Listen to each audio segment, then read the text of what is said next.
Hi guys, so we've just purchased a sofa for our media room. It's absolutely huge. It fills the wall space from side to side.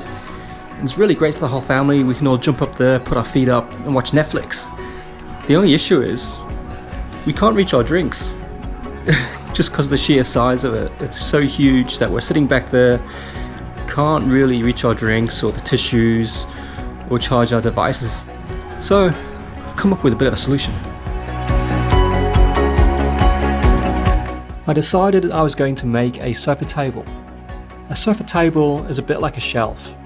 It sits between the wall and your sofa, and it's a place where you can put your devices, tissues, drinks, and even fit it out with some power sockets and lights.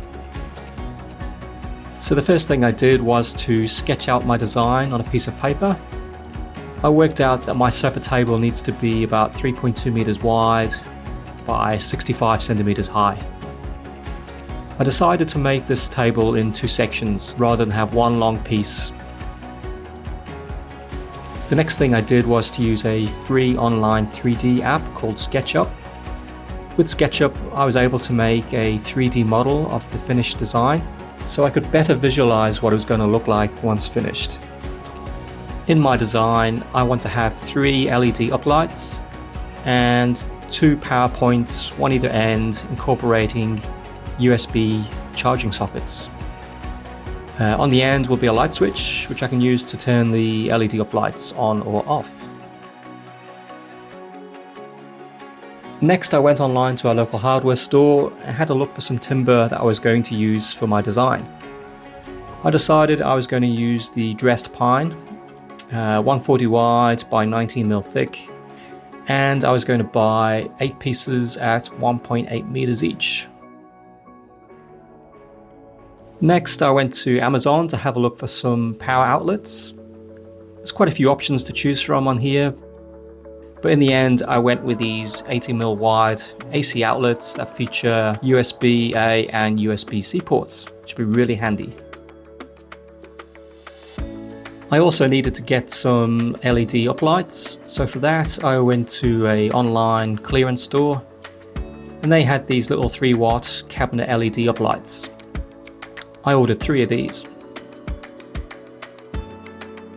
When I went to the hardware store to pick up my timber, I checked each piece to make sure they were as straight as possible. The last thing you want when you're making some cabinetry is any warps or bent pieces. While at the hardware store, I also picked up a couple of items that'll help with the build, including some power boards and extension leads.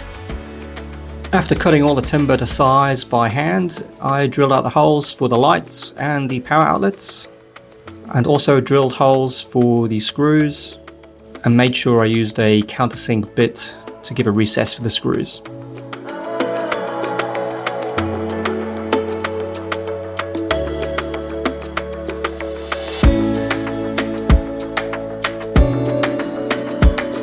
So after assembling the units and giving them a bit of a sand, it was time to give them a bit of a stain.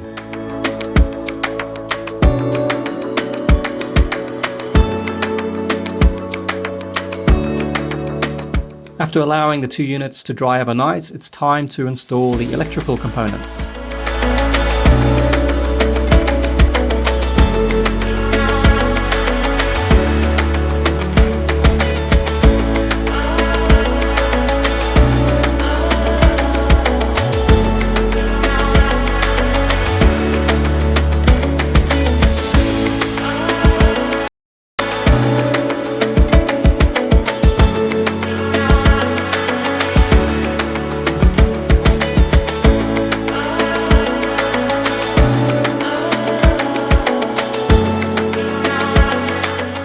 I realised while applying the stain that I didn't buy enough to coat all surfaces, unfortunately, so I only ended up staining the surfaces that you'll actually see.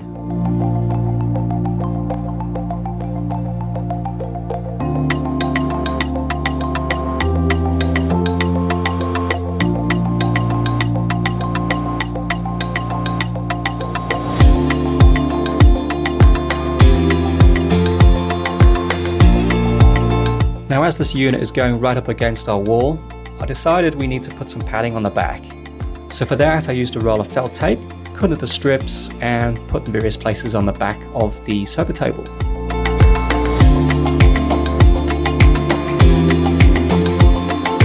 And here's the finished sofa table ready to install.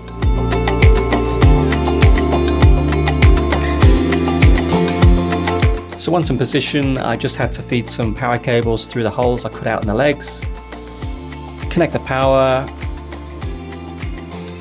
and give it a final line up.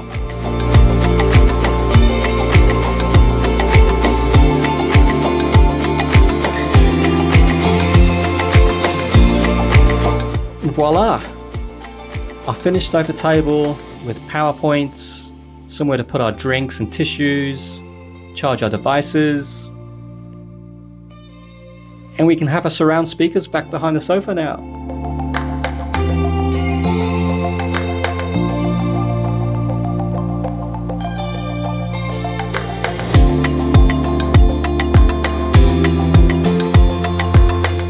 Thanks for watching. If you have any questions, reach out to me in the comments.